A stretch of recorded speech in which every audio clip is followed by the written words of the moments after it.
और अब हम अगले पैनल को बुलाना चाहेंगे। सबसे पहले मंच पर आमंत्रित करेंगे डॉक्टर दिनेश कुमार पाठक, प्रिंसिपल हैं सेंट्रल एकेडमी स्कूल रीवा। इसके अलावा हमारे साथ मौजूद होंगे अनंत कुमार सोनी, प्रो चांसलर हैं AKS यूनिवर्सिटी सतना। इसके साथ ही मैं मंच पर आमंत्रित करना चाहूंगा विभू सूरी जी को। एडवर्टाइजिंग की दुनिया में बड़ा कदम है। आप विभू सूरी जी हैं, MD हैं यूनिक एडवर्टाइजिंग। रसिका, चर्चा को आगे बढ़ाएं। बिल्कुल आकाश, मैं चाहूँगी आप भी मुझे ज्वाइन करें, क्योंकि अभी हम अलग अलग क्षेत्र के लोगों से चर्चा कर रहे हैं और अब बात है एजुकेशन की, एडवर्टाइजिंग की। तो एजुकेशन की जब बात होती है तो ये आपसे जुड़ी बात है और ये आपकी बात है। तो चलिए इस पैनल को हम आगे बढ़ाते हैं और सबसे पहला सवाल डॉक्टर दिनेश पाठक आपसे रहेगा। आप प्रिंसिपल हैं सेंट्रल एकेडमी स्कूल रीवा के। मैं जानना चाहूँगी कि एजुकेशन के सेक्टर में किस तरीके से सेंट्रल एकेडमी स्कूल अपना योगदान दे रहा है। सबसे पहले मेरा आप सभी को सादर प्रणाम, नमस्कार। सेंट्रल एकेडमी विद्यालय ये इस क्षेत्र का CBSE एफिलिएटेड सबसे ओल्डेस्ट विद्यालय है। सेंट्रल एकेडमी को CBSE central board of secondary education नई दिल्ली से 1993 में एफिलिएशन प्राप्त हुआ था। उसकी और ये रीवा के लिए और बिंद के लिए बहुत ही गौरव की बात थी कि इस क्षेत्र का यह प्रथम CBSE एफिलिएटेड विद्यालय था और तब से लेकर के आज तक सेंट्रल एकेडमी अपनी ऊंचाइयों की ओर क्रमशः लगातार बढ़ता जा रहा है। और सेंट्रल एकेडमी जो विद्यालय है ये आज एक वटवृक्ष बन चुका है और हम तो सब उसकी सिर्फ एक शाखा के रूप में हैं। हमारी विद्यालय की स्थापना सन 1982 में परमादरणीय श्री गरुड़ कुमार मिश्रा जी ने रखी थी। और इसमें एक बात का उल्लेख करना बहुत आवश्यक होगा कि इस विद्यालय की स्थापना 1982 में महज 2 कमरों से, बहुत ही सीमित संसाधन से प्रारंभ किया गया था और ये लगभग इसी सीमित संसाधन में 2 कमरे में ही विद्यालय 10 वर्षों तक कार्य किया।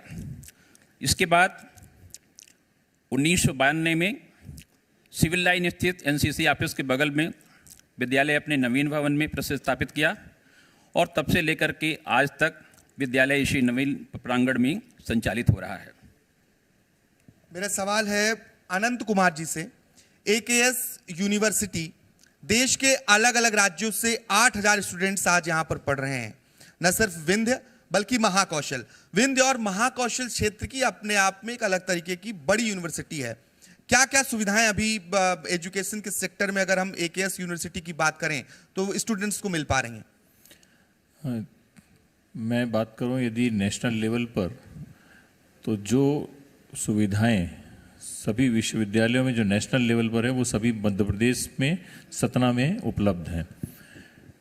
विभिन्न कोर्सेज की बात करें यदि, तो जैसे हमारे यहाँ पे एक कोर्स है BTech इन सीमेंट टेक्नोलॉजी, वो पूरे हिंदुस्तान में सिर्फ AKS यूनिवर्सिटी में चलता है। माइनिंग सेक्टर में, एग्रीकल्चर के सेक्टर में, फूड टेक्नोलॉजी के सेक्टर में तमाम ऐसे कोर्सेज हैं जो कि सिर्फ और सिर्फ AKS यूनिवर्सिटी में ही इस क्षेत्र में अवेलेबल हैं। और यहाँ से पढ़े हुए सभी विद्यार्थी, कई फील्ड ऐसे हैं जिसमें कि 100% बच्चे प्लेस हो जाते हैं। जैसे सीमेंट टेक्नोलॉजी की बात की मैंने, तो पूरे हिंदुस्तान में बच्चे यहाँ से निकलते हैं। माइनिंग के बच्चे जो हैं वो पूरे हिंदुस्तान में जाते हैं, ऐसा है। विभू जी, आपसे मेरा सवाल रहेगा। आप MD हैं यूनिक एडवर्टाइजिंग रीवा के।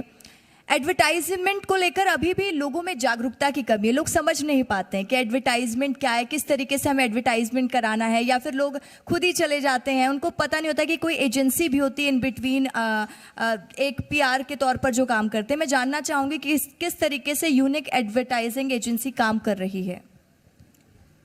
देखिए, यूनिक एडवर्टाइजिंग, जैसे पहले आपने कहा कि अब आजकल लोगों में जागरूकता नहीं है, मैं थोड़ा सा इत्तेफाक नहीं रखता अब इस चीज़ से। 30 साल लगभग मुझे हो गए। मैंने बहुत बदलाव देखा है लोगों की सोच में, काम करने के तरीक़ों में।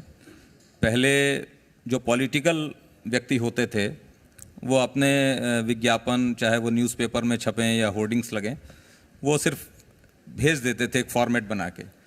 अब हम लोग इस चीज़ को महसूस करते हैं कि यदि कोई पॉलिटिकल इवेंट होता है तो उनका एक व्यक्ति ज़रूर आके कम से कम 1 घंटे, 2 घंटे, 3 घंटे तक डिज़ाइंस कराता है। तो मुझे लगता है अवेयरनेस जो है डिज़ाइन के प्रति लोगों में और सेंस ऑफ ब्रांडिंग ये हो रहा है लोगों में।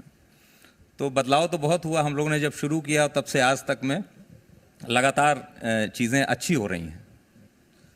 अनंत कुमार जी, मेरा ही सवाल आपसे ही है। अगर हम शिक्षा की बात करें तो पढ़ने के बाद नौकरी मिलना ये बहुत ज़रूरी हो जाता है।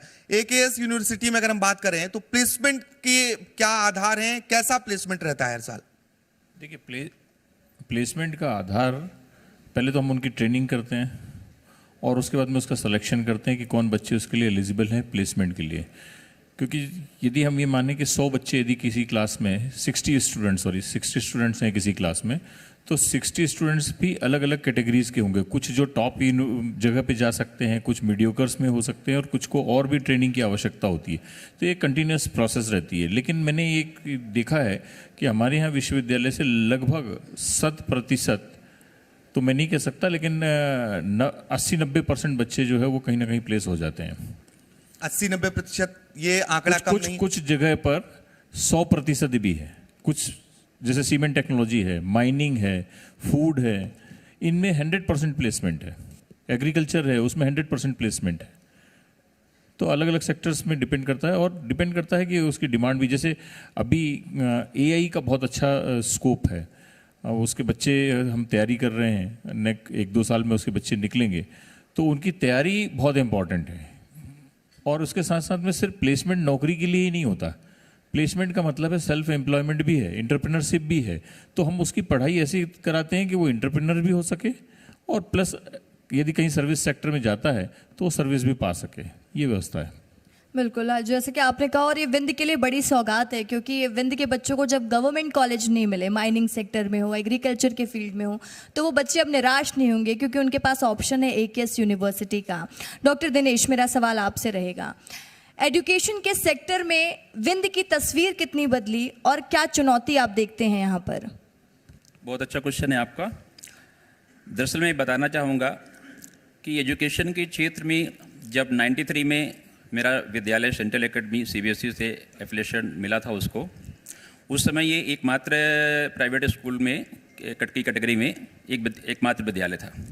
इसके बाद सतत रूप से बहुत सारे विद्यालय आए और विद्यालय ने अपना इंफ्रास्ट्रक्चर और अपना और भी सारी चीज़ों को स्ट्रांग करके और CBSE से एफिलिएशन मिलता गया। और मुझे ऐसा लगता है कि आज की डेट पर रीवा जिले में या रीवा शहर में मिला करके 30 विद्यालय ऐसे हैं जो CBSE से एफिलिएशन प्राप्त कर चुके हैं। चूँकि मैं CBSE का इस रीजन का सिटी कोऑर्डिनेटर भी हूँ, इसलिए मेरे पास सारी डिटेल्स होती है। और साथ में ही मैं ये भी कहना चाहूँगा कि हम लोगों ने CBSE के लिए बहुत किया है। अभी मैं यहाँ ये भी उल्लेख करना चाहूँगा कि CBSE की तरफ से और जो आपका एजुकेशन बोर्ड है, मेरा गवर्नमेंट ऑफ इंडिया का मिनिस्ट्री ऑफ एजुकेशन, इनकी तरफ से मुझे 2 नेशनल अवार्ड भी प्राप्त हो चुके हैं। मुझे सबसे पहले 2013 में नेशनल मेंटर अवार्ड से सम्मानित किया गया था। उस समय की तत्कालीन हमारी HRD मिनिस्टर श्रीमती स्मिथ जुबिन ईरानी ने मुझे विज्ञान भवन नई दिल्ली में ये सम्मान दिया था। इसके बाद 2016 में मुझे नेशनल लेवल का 100 हाईली इफ़ेक्टिव प्रिंसिपल्स का अवार्ड भी प्राप्त हो चुका है।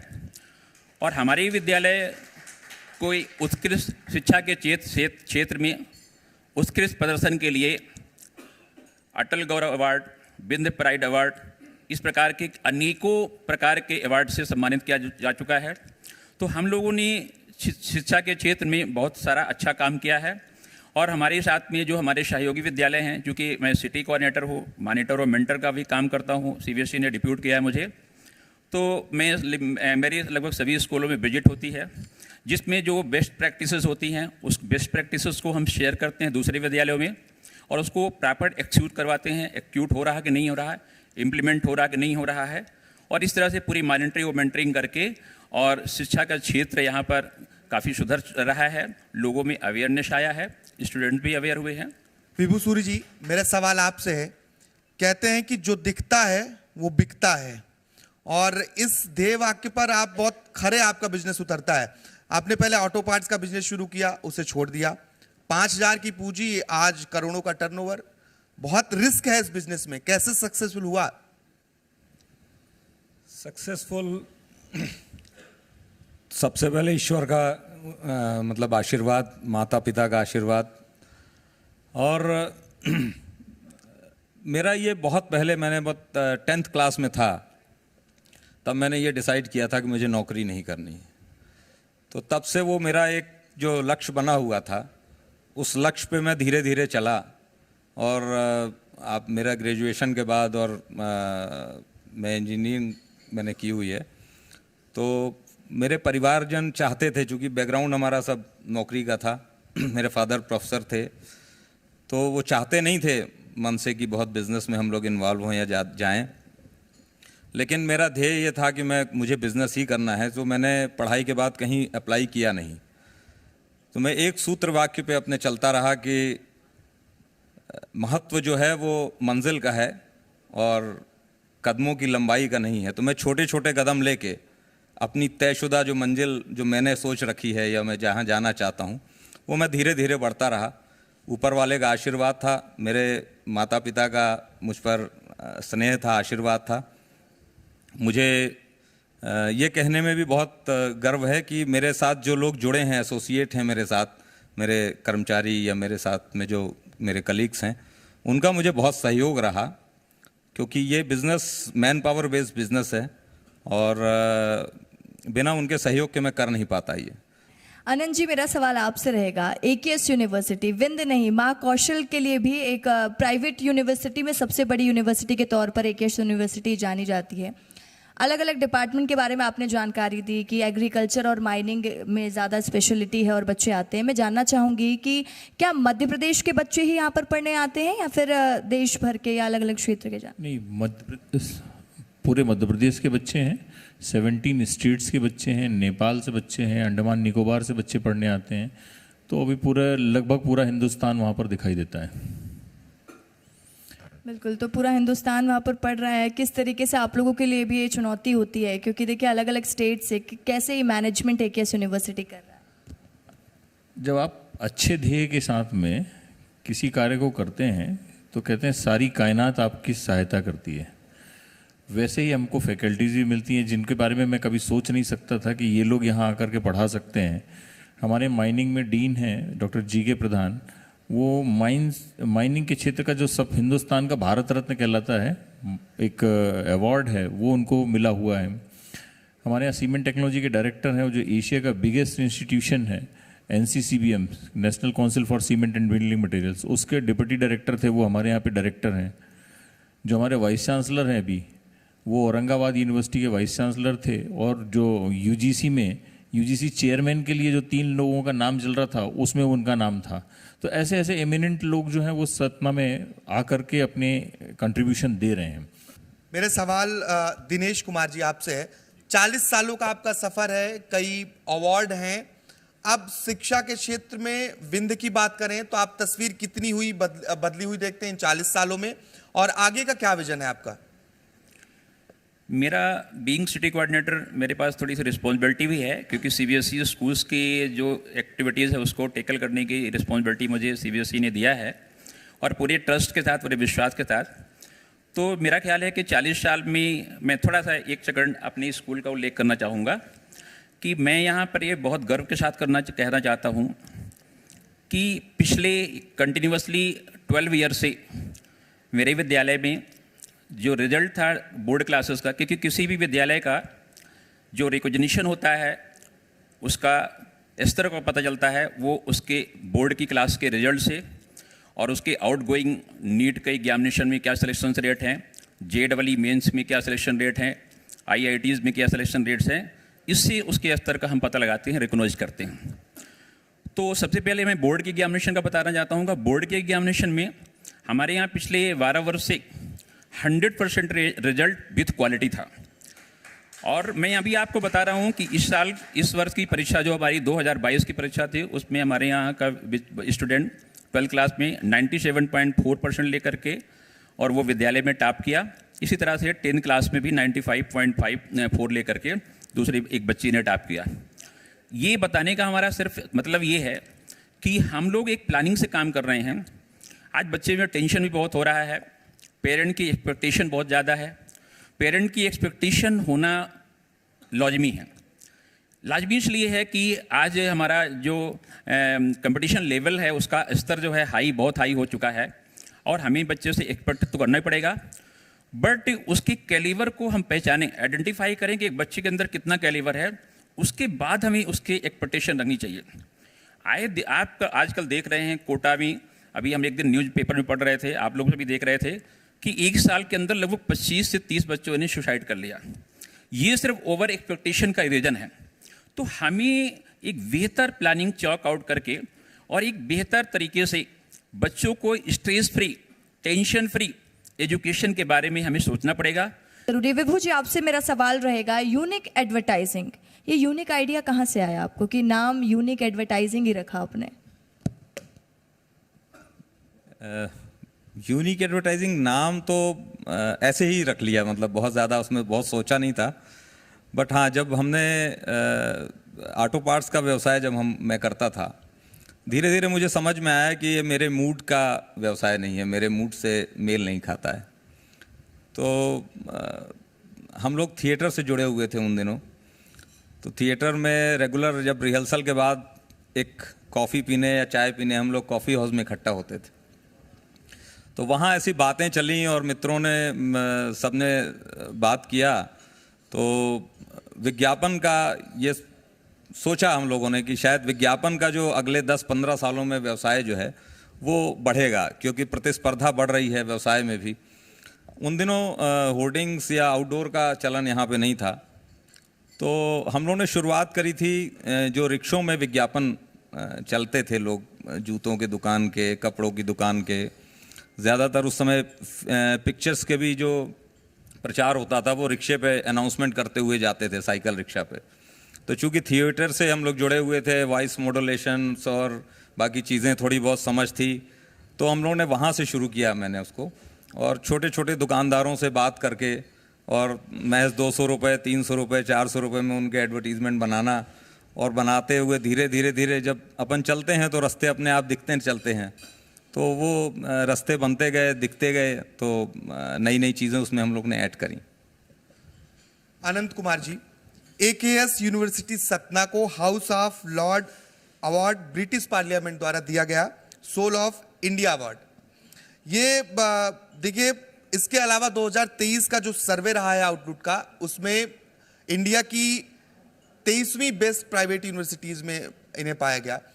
और आपके जो कोर्सेज हैं वो बहुत यूनिक कोर्सेज हैं। आगे की क्या प्लानिंग है, और अभी ये कोर्सेज आप लेकर आए, क्या सोचकर ले आए थे और कितना अच्छा रिस्पांस मिल रहा है?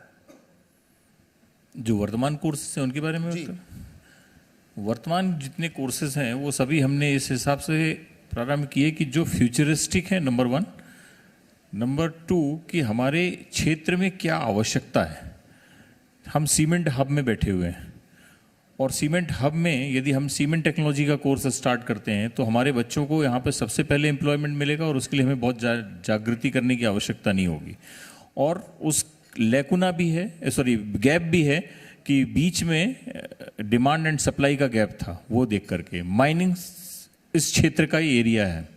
इस क्षेत्र में माइनिंग बहुत ज़्यादा होती है, सिंगरौली से लेकर के यहाँ तक।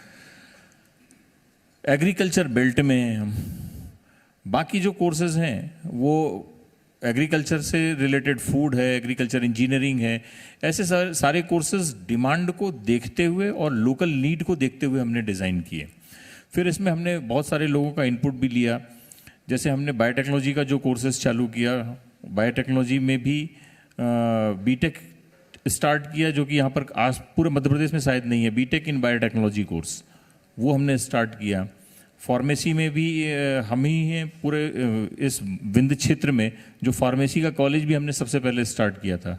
इस क्षेत्र में जितने भी एजुकेशन में इनोवेशंस हैं वो सब राजीव गांधी कॉलेज और उसके बाद में AKS यूनिवर्सिटी के द्वारा किए गए हैं। Right from 1996 we are the first college जहां से कंप्यूटर स्टार्ट हुआ।